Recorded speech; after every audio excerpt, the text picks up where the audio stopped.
লাল বাজারে গলির মোড়ে পান দোকানের খরিদ্দার, বাকের আলীরা দূরে মেয়ে নাম ছিল তার গুলবাহার।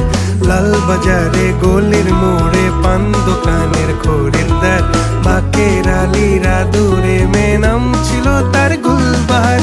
নাম ছিল তার গুলবাহার, দেখতে ভারী চমৎকার, তুলনা যে হয় না তার হোসনে আরা গুলবাহার। বাকের